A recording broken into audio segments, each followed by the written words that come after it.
ডিভাইসের সাথে আমরা ফার্দার কোনো সম্পর্ক রাখবো কিনা আমাদের সন্দেহ আছে। পরিকল্পিত এবং এটা পরিকল্পিত বন্ধ কিন্তু 8 ঘন্টার মধ্যে ডুবিয়ে দেয়। সব রকম জাতের লোকে না বলতে পারে যে আমি রিলিফ পাইনি। খরচা করুন, মানুষকে দিন, তাতে যা লাগবে কোনো অসুবিধা হবে না। আগে ছাড়তো ৭৫,০০০ 1 লাখ কিউসেক, এবার ছেড়েছে, ওরা ছেড়েছে 4 লাখ, তেলুঘাট পঞ্চায়েত ছেড়েছে আরো 1.5 লাখ। আমি অ্যাডমিনিস্ট্রেশনকে বলবো যা যা রিলিফ দেওয়ার কোনো যেন রিলিফে অভাব না হয়। প্রত্যেকটা পরিবারকে দেখে নেবেন, আপনাদের কাছে সবকিছু দেওয়া আছে, কেউ যেন অসুবিধায় না পড়ে। আমি মিদনাপুর পশ্চিম, হুগলি, হাওড়া এবং হাওড়া যাবো আমি এবার। মেদিনীপুর পূর্ব ঘুরে যা দেখলাম তাতে আমি সত্যি শঙ্কিত।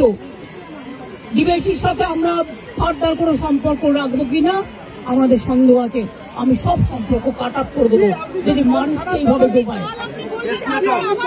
আবার ছেড়েছে, মানে পুরো চক্রান্ত, মানে এটা পূর্ব পরিকল্পিত এবং এটা পরিকল্পিত বন্যা। এটা আমাদের বৃষ্টির জলে বন্যা নয়, বৃষ্টি হয়েছে 3-4 দিন, কিন্তু এটা ম্যান মেড প্ল্যান। আমি আবার আপনাদের বলছি, আমি এখানে যারা আছেন এই দেখুন কতটা ভরে গেল আপনারা থাকতে থাকতে। আমি আপনাদের অনুরোধ করবো সরে যান এক্ষুনি মানুষকে নিয়ে। সামনে থেকে যারা দোতলায় দাঁড়িয়ে আছেন ওই বাড়িটাও ভেঙে পড়তে পারে জলের তোড়ে। প্লিজ আপনারা সেফ জায়গায় চলে যান। জল কিন্তু 8 ঘন্টার মধ্যে ডুবিয়ে দেয় সব, আগুন যেমন হু হু করে ডুবিয়ে দেয়।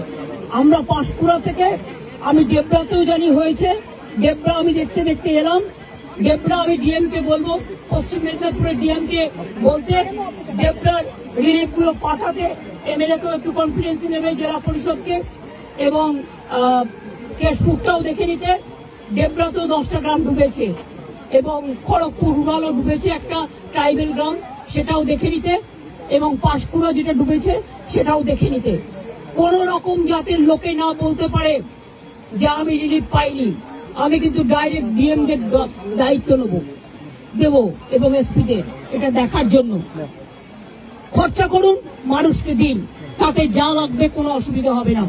আমি এখন যাচ্ছি উদয়নারায়ণপুর আমটাকে অ্যালার্ট করতে, কারণ ওখানকার অবস্থা খুব খারাপ। আপনারা যেতে পারেন, একদম গায়ের জন্য করছে না।